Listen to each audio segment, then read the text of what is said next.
Frères et sœurs, bonjour. J'espère que vous allez bien. Par la grâce de Dieu, je me porte très bien. C'est pour moi un plaisir renouvelé que de partager avec vous une fois de plus les vérités de, de la nouvelle alliance qui m'ont été révélées par grâce, afin que vous puissiez également vous représenter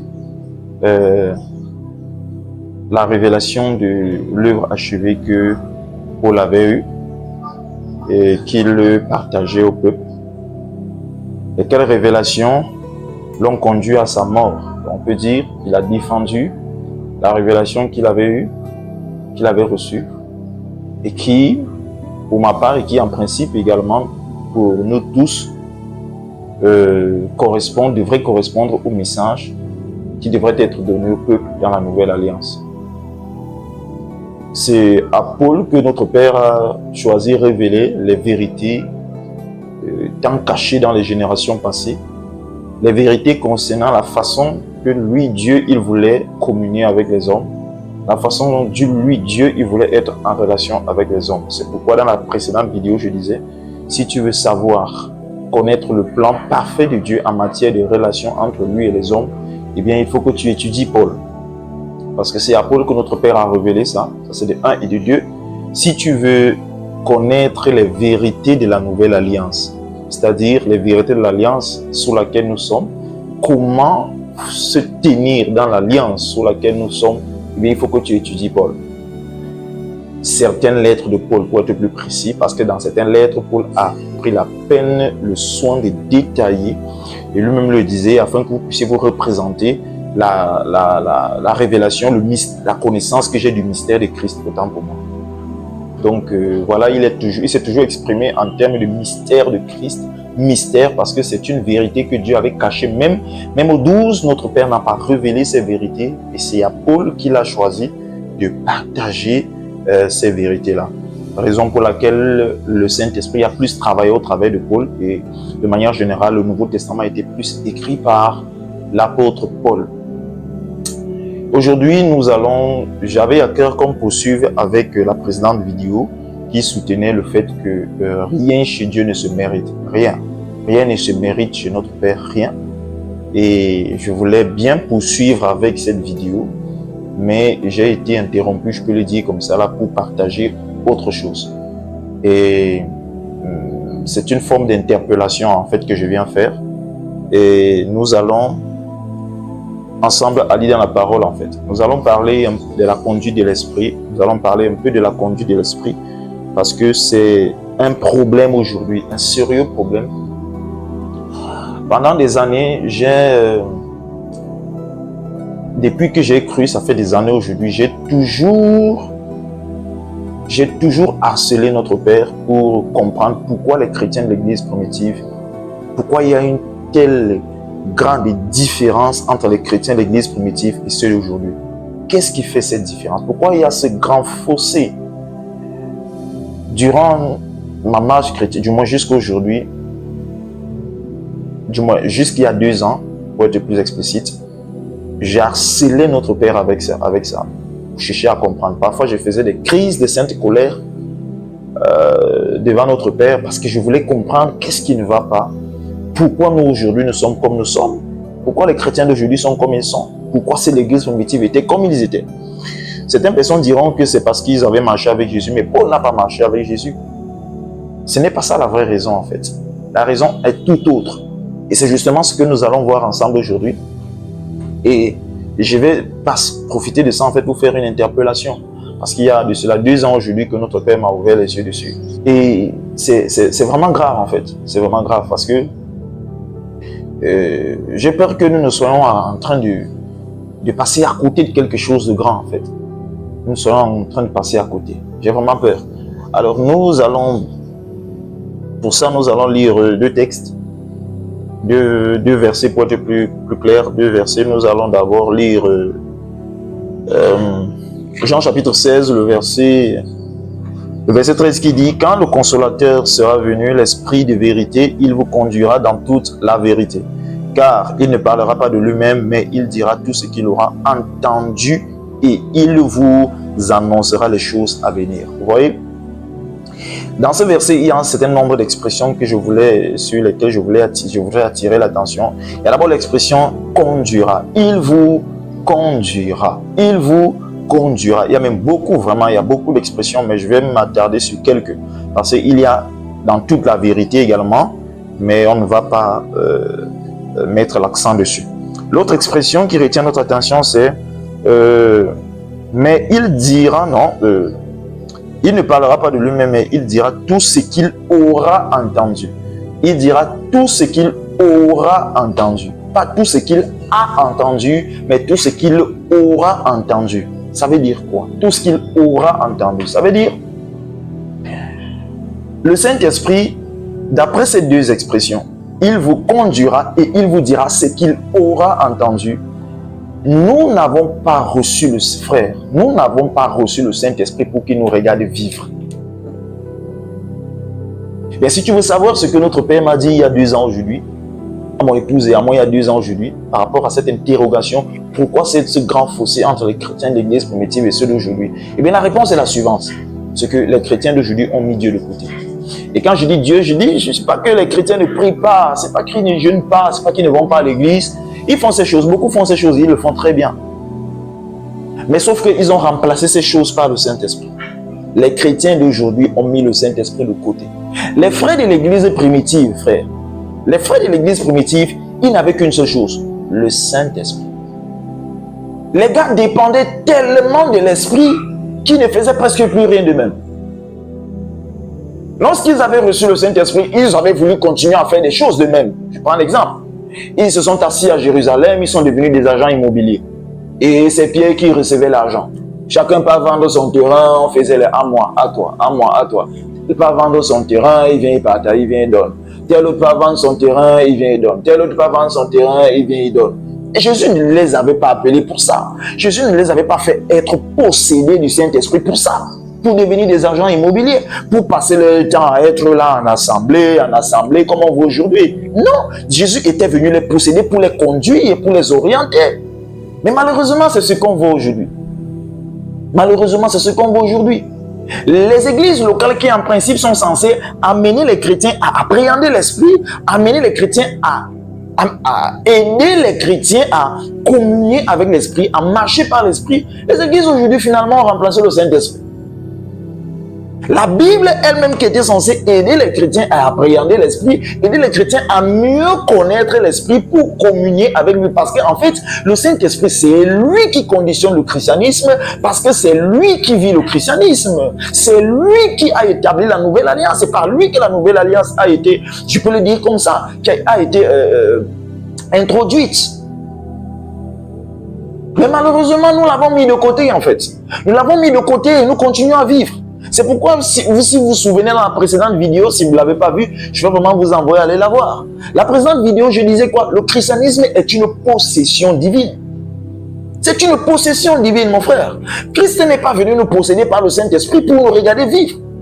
Ça correspond un peu à quelqu'un qui a recruté un talent fou en matière de football. Et il continue à envoyer au stade ce que nous appelons communément des mouilleurs. Et le talentueux est au banc de touche. Mais tu ne l'as pas recruté pour qu'il soit au banc de touche. Tu l'as recruté pour qu'il soit au stade. Tu ne l'as pas recruté pour qu'il soit dans les gradins, pour qu'il soit dans la tribune, mais pour qu'il soit au stade. Nous avons reçu le Saint-Esprit. Pour beaucoup d'entre nous, nous avons reçu le Saint-Esprit, mais nous l'avons laissé de côté en fait. Nous continuons à faire comme nous voulons, nous continuons à nous engager comme nous voulons, et résultat, les chrétiens tâtonnent. Oui, c'est terrible en fait. Les chrétiens tâtonnent. Les chrétiens tâtonnent comme les inconvertis. Vraiment, quand tu regardes les chrétiens aujourd'hui, les inconvertis, il n'y a pas de différence. Il n'y a pas de différence. Sinon, les chrétiens vont à l'église, alléluia, alléluia, ils marchent avec des bibles, ils parlent en langue, rabaraba, et après, qu'est-ce qu'ils font? Ils crient, ils font le bruit partout. En dehors de ça, il n'y a pas de différence. Ils tâtonnent comme les inconvertis. Ils tâtonnent, ils hésitent comme les inconvertis. Ils fonctionnent avec leur raisonnement comme les inconvertis. Ils sont conduits par la logique humaine comme les inconvertis. Ils fonctionnent avec leur moi, c'est leur moi qui les conduit, leur côté humain qui les conduit comme les inconvertis. Il n'y a pas de différence. Il n'y a vraiment pas de différence majeure. C'est pourquoi je me rappelle, il y a un homme de Dieu qui avait dit, vraiment, si aujourd'hui on devrait emprisonner les chrétiens parce qu'ils sont chrétiens, on ne verrait pas de preuves manifestes suffisantes pour les emprisonner. Oui, on ne verrait pas assez de preuves pour les emprisonner. Parce que pour être honnête, au milieu des païens, vraiment, on ne distingue pas le chrétien. On ne distingue pas. Pourquoi? Pendant des années, moi, je me suis dit, peut-être c'est parce qu'il faut qu'on prie assez. Il faut qu'on prie davantage. Et j'étais dans les prières. Il faut qu'on jeûne davantage. Et j'étais dans les jeûnes. À un moment, je me suis dit, non, peut-être il faut la puissance et tout ça, et tout ça. Par la grâce de Dieu, le Seigneur m'a souvent amené à manifester m'a amené à manifester la puissance. Mais malgré ça, je me suis rendu compte que non, il y avait toujours un problème. Ce n'était pas la puissance que les apôtres manifestaient qui faisait en sorte qu'ils soient si différents. Non! Ce n'était pas ça. C'est que ces frères, Jésus les avait dit, leur avait dit autant pour moi. Jésus leur avait dit, lorsque le Saint-Esprit viendra, il vous conduira dans toute la vérité. Il vous conduira. Il ne parlera pas de lui-même. Il vous annoncera ce qu'il aura entendu. Ce qu'il aura entendu, ça veut dire quoi? Ça veut dire séance tenante. Ça veut dire tout simplement dire ceci, que séance tenante, chaque jour, dans presque chaque circonstance, le Saint-Esprit est censé nous orienter, nous dire quelque chose. Mais combien de chrétiens se préoccupent aujourd'hui à prendre le conseil de l'Esprit? Combien, frère, combien? Combien? Je me rappelle, j'ai partagé ces choses il y a de cela quelques mois, j'ai partagé ces choses à 2 ou 3 frères, à pas mal de personnes. La majorité des frères à qui j'ai partagé me disaient, non frère, c'est quand même exagéré. C'est quand même exagéré, frère. Donc maintenant, ça veut dire que pour presque tout, il faut qu'on cherche d'abord à écouter l'Esprit. Pour presque tout, il faut qu'on cherche d'abord à conseiller le Saint-Esprit vraiment. S'il faudrait qu'on fasse comme ça, là, vraiment, on n'avancerait pas. Vous voyez? Voilà les retours que j'ai eus de certains chrétiens. Parce qu'en fait, on est dans un faux système chrétien où, eh bien, il faut continuer à vivre, il faut continuer à faire des choses et de temps en temps consulter le Saint-Esprit. Qu'il approuve même ou qu'il n'approuve pas, eh bien, ça ne nous intéresse pas. Eh bien, nous, on a déjà pris nos décisions, on continue à nous engager dans des business comme on veut, parce que quelqu'un t'a parlé d'une affaire intéressante, tu t'engages seulement. Eh bien, tu ne cherches pas à savoir, est-ce que le Saint-Esprit t'a dit qu'il voudrait s'engager dans ce business? Parce que, frère, c'est pourquoi le prochain texte qu'on va lire se trouve dans Galates chapitre 2, le verset 20. Là où Paul dit, j'ai été crucifié avec Christ. Si je vis, ce n'est plus moi qui vis, c'est Christ qui vit en moi. Frère, on pouvait seulement lire ce verset et s'arrêter dessus. Hein? Si je vis, ce n'est plus moi qui vis, c'est Christ qui vit en moi. Frère, Paul avait bien assimilé et c'est pourquoi il s'est tué à répéter ces vérités aux chrétiens.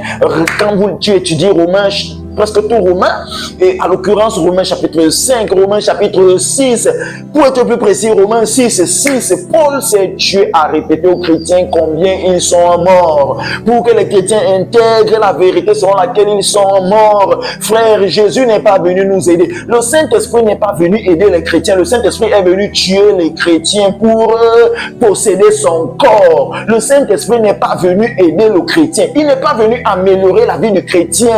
Il est venu tuer. Il est venu tuer ta vie. Frère, il est venu te tuer. Sachant que le vieil homme a été crucifié avec Christ à la croix, afin que le corps du péché soit détruit. Paul s'est tué à répéter ça. Pour que nous prenions conscience que nous-mêmes nous sommes morts. Que justement dans l'ancienne alliance, c'est l'homme qui vivait. Parce que le Saint-Esprit n'habitait pas l'homme. Alors c'est l'homme qui vivait. L'homme se battait pour faire plaisir à Dieu. Et comme c'était impossible pour l'homme d'observer, du moins c'était presque impossible pour l'homme d'observer toute la loi, eh bien aucun homme dans l'ancienne alliance n'y est parvenu. Aucun. À l'exception de Jésus. Aucun vraiment n'y est parvenu à observer toute la loi de manière parfaite. Aucun. Si ce n'est Jésus. Dans l'ancienne alliance, chacun se battait. Chacun se débrouillait pour tenter d'observer ce que Dieu disait, ce que Dieu avait transcrit dans les textes de la loi. Chacun se battait pour l'autre, chacun se battait seul. Chacun se débrouillait. Et justement, ça embêtait Dieu. Parce que justement, aucun homme par ses efforts ne peut vraiment faire plaisir à Dieu. Aucun. C'est la raison pour laquelle le christianisme n'est pas un ensemble d'œuvres, frère. C'est dans l'ancienne alliance. C'est pourquoi aujourd'hui, c'est vrai, c'est répandu partout. On continue à enseigner les œuvres aux chrétiens. Si vous ne le savez pas, frère, c'est un système légaliste. C'est un système légaliste qui était propre à l'ancienne alliance. Où on te dira, si tu ne fais pas ci, Dieu ne fera pas ça. Si tu ne fais pas comme ça, Dieu ne fera pas ceci également. Si tu ne fais pas comme ci, Dieu ne fera pas. Si tu n'as pas au moins une nuit de prière personnelle par semaine, eh bien, tu ne vivras pas ceci de Dieu. Si tu n'as pas au moins une journée de jeûne par semaine personnellement, eh bien, tu ne vivras pas ceci. Si tu ne fais pas comme ça, Dieu ne fera pas ceci. Si tu ne fais pas ci, Dieu ne fera pas ceci. Il faut appliquer telle stratégie, ensuite telle autre, et ensuite telle autre, et ensuite telle autre. Si tu veux voir la main de Dieu, bien aimé, dans la nouvelle alliance, c'est pas comme ça que les choses se passent. Dans la nouvelle alliance, avant même de nous introduire dans la nouvelle alliance, frère, de la même manière que dans la première création, avant que Dieu ne crée Adam, Dieu avait déjà tout donné à Adam qui n'avait pas encore été créé. Il en est de même dans la seconde création. Nous, les convertis qui sommes dans la seconde création, eh bien, Dieu nous a tout donné avant même que nous ne soyons convertis. Ainsi, lorsque nous avons accepté Christ comme Seigneur et Sauveur, eh bien, tout ce qui se trouve dans la seconde création est nôtre, est déjà nôtre, ne sera pas, car nous allons remplir certaines conditions. Non, c'est déjà nôtre. Nous avons toutes choses pleinement en Christ. Ça, c'est une parenthèse en rapport avec l'ancienne exhortation, l'ancien partage. Mes frères, regarde Paul. Paul s'est assis, il a réfléchi. Jésus avait dit, allez faire de toutes les nations des disciples. Eh bien, personne n'est encore allé en Asie, il faut que j'aille en Asie. Qu'est-ce que Paul veut aller faire en Asie? Paul va aller faire l'œuvre de Jésus. Il a réfléchi et il a vu que non, bon, personne n'est allé en Asie, mais il faut que j'aille en Asie. Il a raisonné, il a utilisé son intelligence. Son moi veut l'amener en Asie. Coupons court, le moi de Paul veut l'amener en Asie.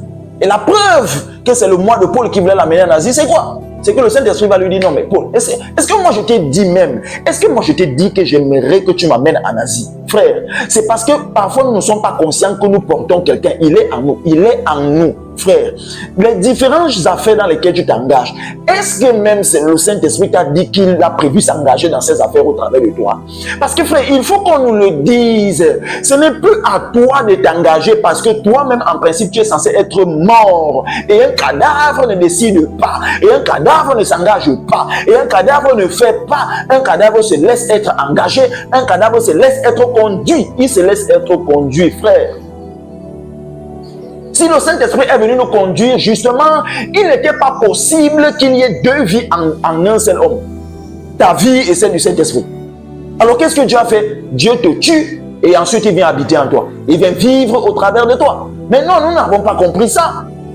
Et puisque nous les convertis, nous n'avons pas compris ça, eh bien nous continuons à vivre et opposer nos vies à celles du Saint-Esprit. Résultat, les chrétiens sont ce qu'ils sont aujourd'hui. Ils sont ce qu'ils sont aujourd'hui. Nous sommes morts à nous-mêmes, frères. Nous sommes morts à nos décisions. Nous sommes morts à notre conduite. Nous sommes morts à notre logique. Nous sommes morts à notre conduite et à nos logiques. Nous sommes morts à ces choses. Jésus est venu nous tuer pour vivre au travers de nous. Frère, lorsque tu regardes quelqu'un, ce que généralement, quelqu'un qui est possédé par un esprit démoniaque et qui a atteint le niveau de la folie. Parfois, quand je partage avec les frères, je le leur dis. Les frères avec lesquels nous travaillons, je le leur dis. Que frère, si tu veux comprendre le christianisme, observe quelqu'un qui est atteint de folie et tu comprendras le christianisme. Et tu comprendras le christianisme. Si quelqu'un veut être sage, il faut qu'il devienne d'abord fou et c'est alors qu'il sera sage. Jésus voulait dire quoi? Si quelqu'un veut être sage, Jésus ou Paul, si quelqu'un veut être sage aux yeux de Dieu, il faudrait qu'il devienne d'abord fou aux yeux des hommes. C'est alors qu'il sera sage aux yeux de Dieu.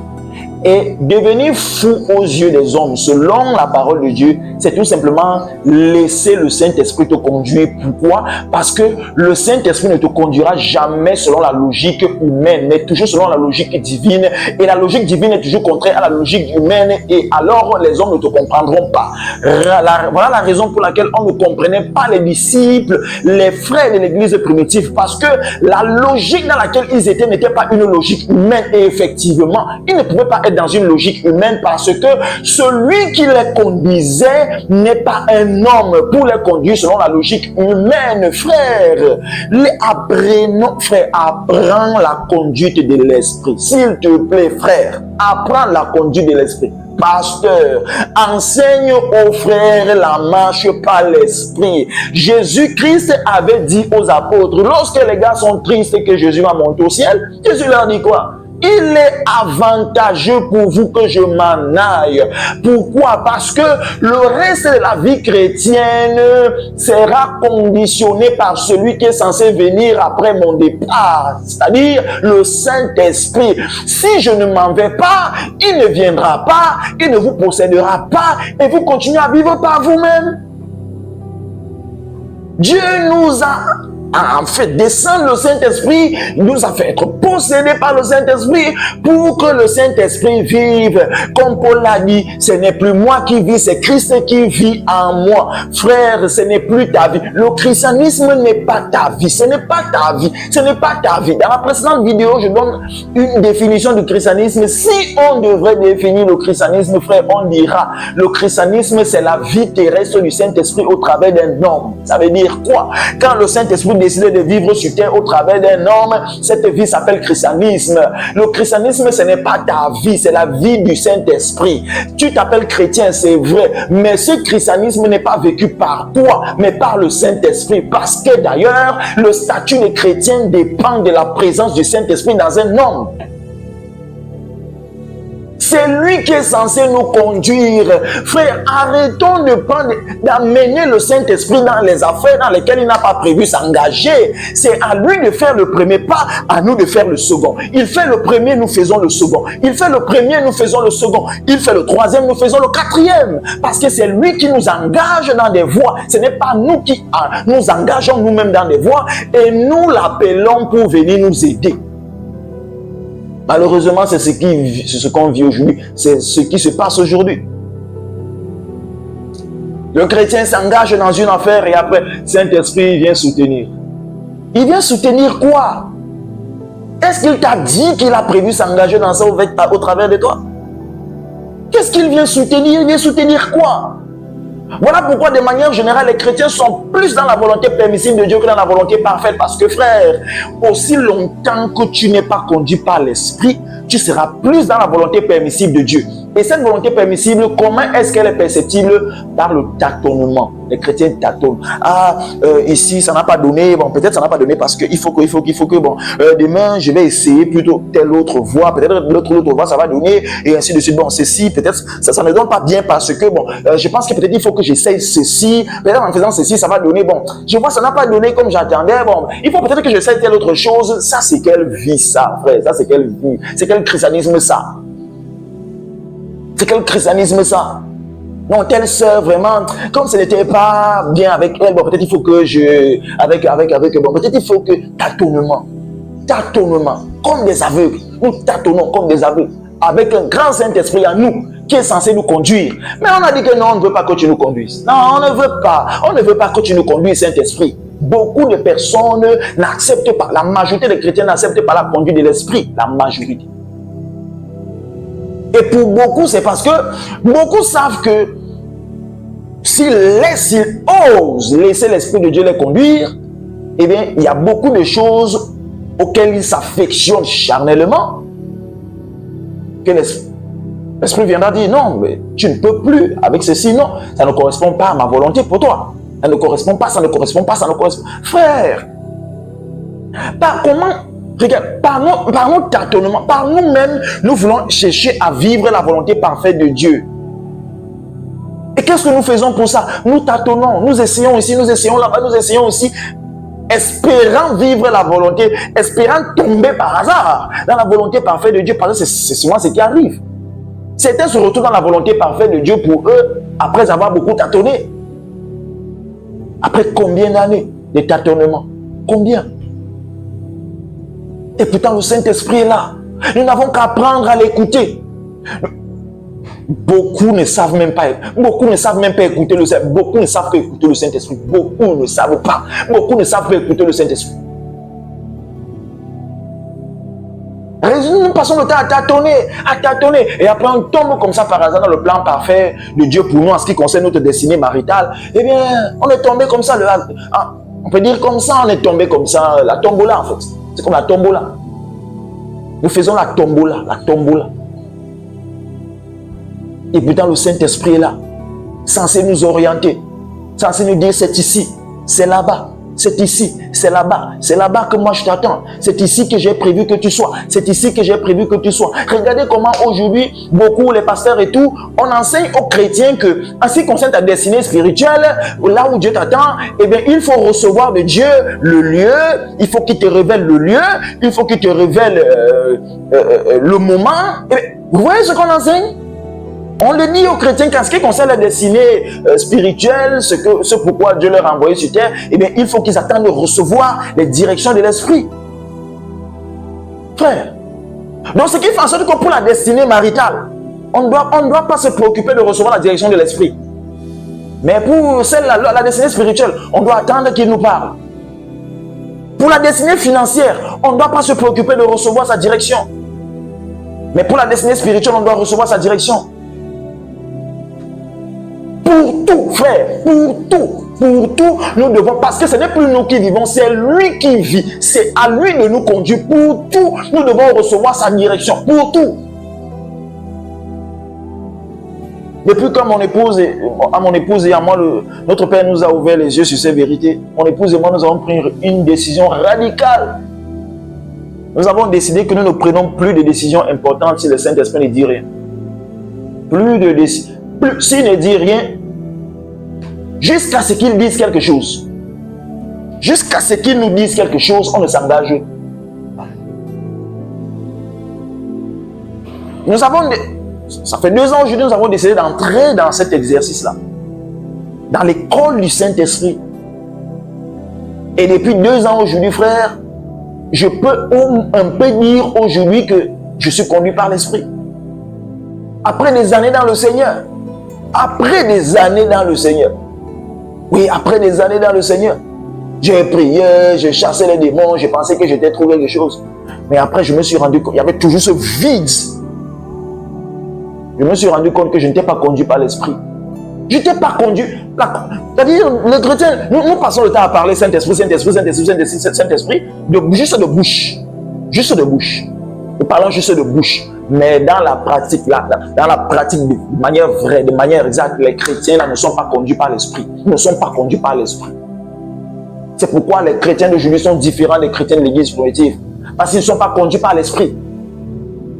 Ils continuent à dessiner comme ils veulent. Ils continuent à prendre des décisions comme ils veulent. Ils s'engagent ici comme ils veulent. Parce qu'ils ont examiné, scruté, sondé, analysé, déduit, conclu. Et ensuite, ils ont décidé. Ah bon? Donc le Saint-Esprit, lui, il est dans tes analyses, tes déductions, tes conclusions, tes résolutions. Nous continuons à fonctionner avec notre intellect, avec notre moi, avec notre intelligence.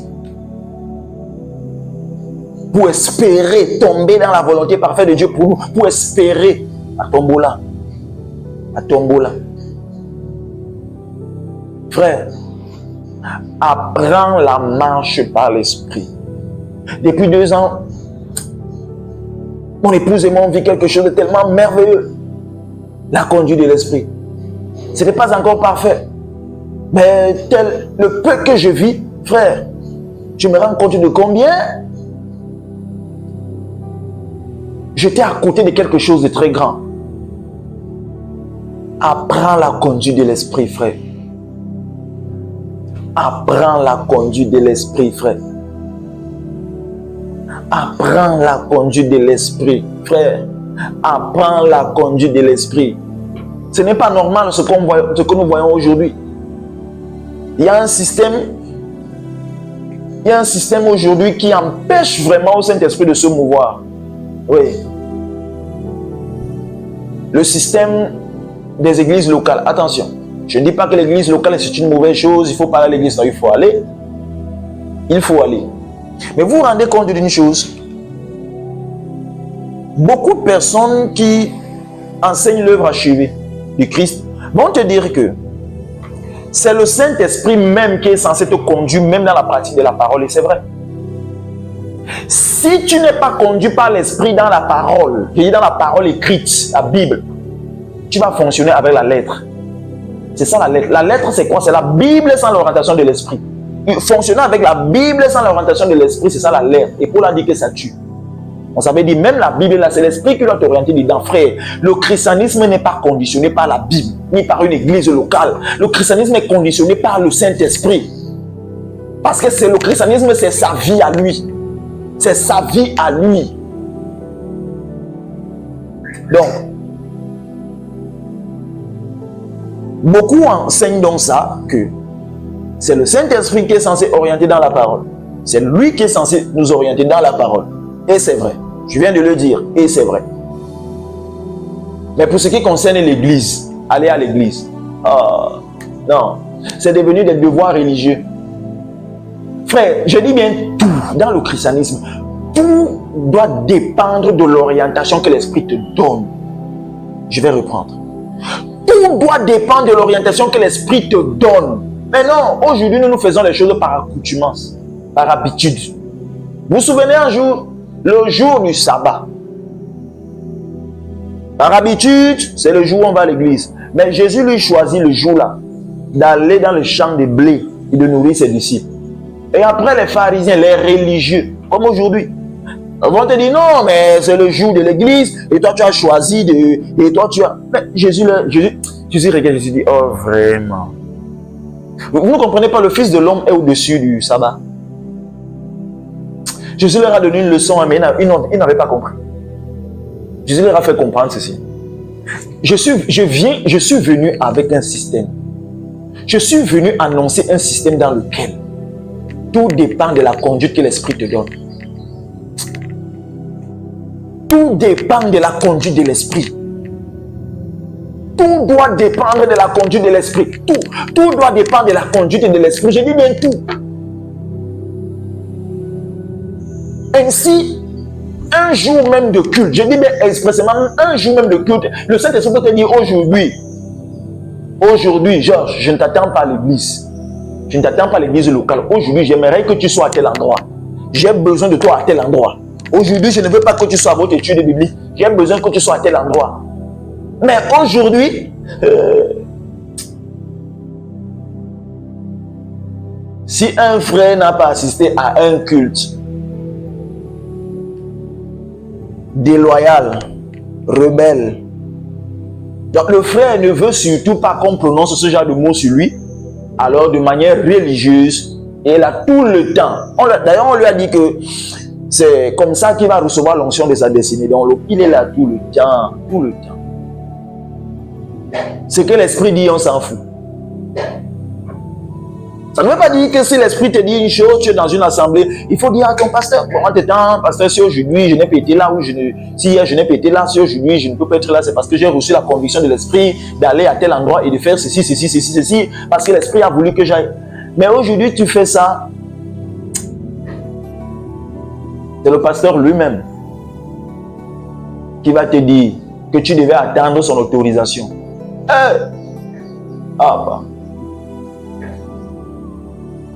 Je pense un peu à Philippe. Ouais, je pense à Philippe. Philippe est assis là. Le Saint-Esprit vient dire à Philippe que Philippe, je veux que tu ailles en Samarie. Maintenant, Philippe va s'asseoir. Et il va dire, j'attends d'abord demander l'avis du frère Pierre. C'est lui que Jésus a établi comme leader sur nous. Il faut que j'attende son avis. Hein. Donc il va dire au Saint-Esprit, Saint-Esprit, attends. Philippe, je veux, il y a un type qui vient d'Éthiopie là, je veux que tu lui parles de moi. J'aimerais te conduire là-bas. Non, attends, il faut que Pierre dise d'abord ce qu'il en pense. Alors le Saint-Esprit a du mal à travailler sur terre. aujourd'hui, il a du mal à travailler sur terre. Pourquoi? Parce que les chrétiens sont établis un ensemble, et aussi beaucoup de conducteurs d'église ont établi un ensemble de restrictions, un ensemble de règles qui empêchent au Saint-Esprit de se mouvoir au travers des frères. Tu es dans une église, respecte les règles, comment, parce que beaucoup risquent mal d'interpréter ce que je dis. Tu es dans une assemblée, respecte le principe, les règles de fonctionnement dans l'assemblée dans laquelle tu es. Si même l'Esprit de Dieu t'amène à aller faire quelque chose, un jour de programme, appelle ton pasteur ou fais-lui un texto. Tu lui dis ce qui t'est arrivé. Ou après être parti, tu lui envoies une lettre, ou alors tu lui envoies un texto pour lui dire si je n'étais pas, c'est parce que bien sûr, tu es censé être responsable aussi dans l'église dans laquelle tu es. Si je t'absente, il faut bien que tu laisses un mot. Parce que je le dis parce que beaucoup risquent de mal interpréter, que je suis en train d'inciter les gens à se révéler à leur pasteur et tout, non. Mais comme pour dire que nous avons établi un ensemble de règles qui empêchent au Saint-Esprit de se mouvoir, un ensemble de règles qui restreignent l'activité, la mouvance du Saint-Esprit. Frère, apprends la conduite de l'Esprit. Apprends la conduite de l'Esprit, frère. Regarde quelqu'un qui est atteint de folie. Ça me peine de le dire, parce que c'est un humain. Mais regarde quelqu'un qui est atteint de folie, par exemple. Est-ce qu'il fait seulement quelque chose par lui-même? Le jour où quelqu'un qui est atteint de folie va prendre conscience de lui-même, il mettra l'esprit qui le possède et le démon qui le possède en danger. Pourquoi? Parce que le jour où quelqu'un qui est atteint de folie va un peu prendre conscience de lui-même, qu'est-ce qui va se passer? Il va se conduire lui-même dans une église et on va chasser l'esprit là. Donc, sa prise de conscience de lui-même mettra l'esprit là en danger. Alors, c'est la raison pour laquelle, de manière générale, les fous là, l'esprit qui les possède se bat pour que jamais ils ne soient conscients d'eux-mêmes de peur qu'ils se retrouvent dans une église quelque part et qu'on chasse cet esprit. Frère, chaque fois que tu es conscient de toi-même, tu mettras le Saint-Esprit en péril. C'est-à-dire quoi? Tu vas continuer à te conduire toi-même et tu vas laisser le Saint-Esprit de côté. Et Paul dira, n'attristez pas le Saint-Esprit. Avant, quand je lisais ça, je pensais que ça ne concernait que le péché. Non, je me suis rendu compte que non. Paul avait compris que le Saint-Esprit était venu faire un travail. Lequel? Conduire. Il était venu conduire. Mais les chrétiens ne le laissent pas conduire. Les chrétiens, nous ne le laissons pas conduire. Nous continuons à vivre. Nous sommes des morts qui ont ressuscité. Nous continuons à vivre. Nous continuons à prendre nos décisions. Nous continuons à nous engager. Nous continuons à faire comme nous voulons. C'est dans l'ancienne alliance qu'on disait confie tes projets, lève des témoins à l'éternel, lève des témoins à l'éternel et tes projets réussiront. Je sais que tu penses à ce verset. Je sais, frère.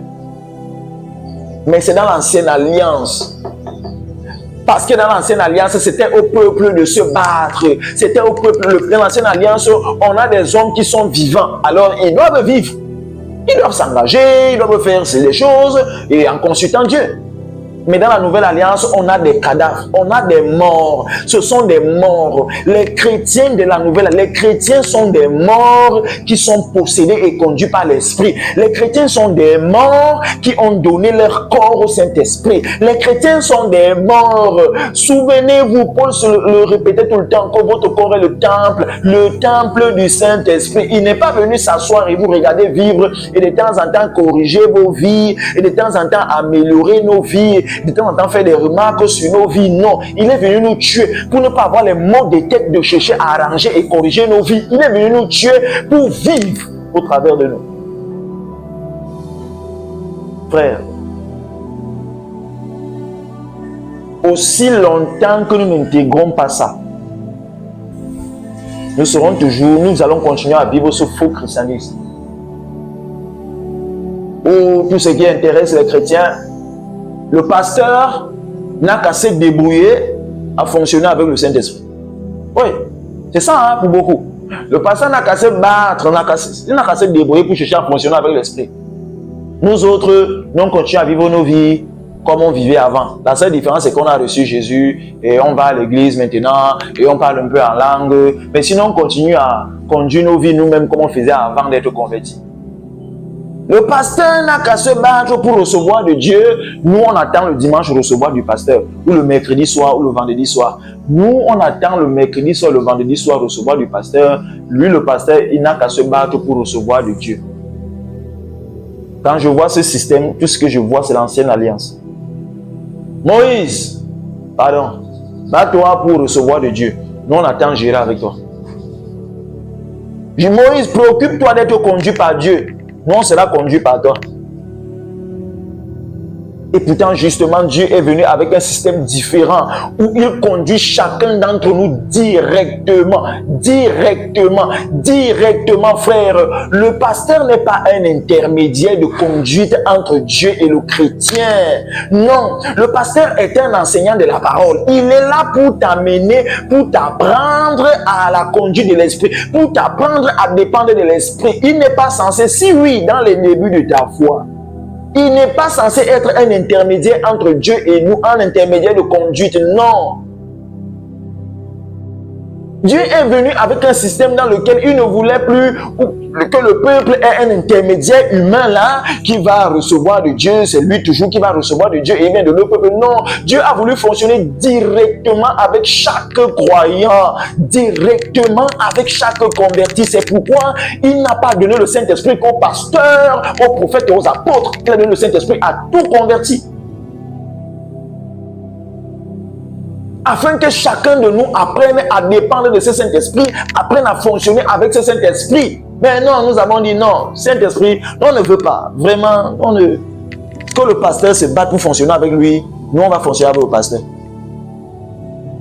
Frère, apprends la conduite du Saint-Esprit. Apprends la conduite de l'Esprit. Apprends la conduite de l'Esprit. Frère, avant, je pensais que c'était si compliqué que ça. Et depuis 2 ans, je me rends compte que ce n'est pas si compliqué que ça.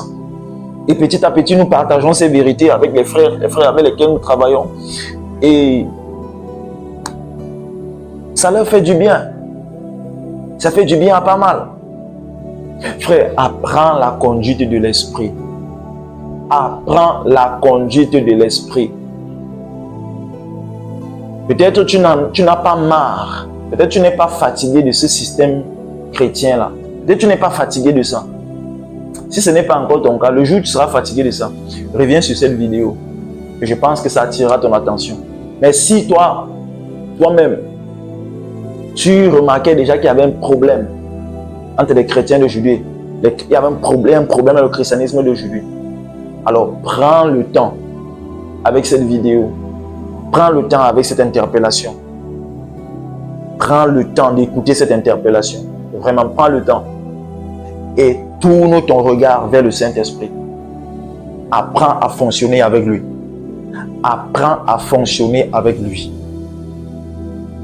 Au nom de Jésus, nous sommes bénis.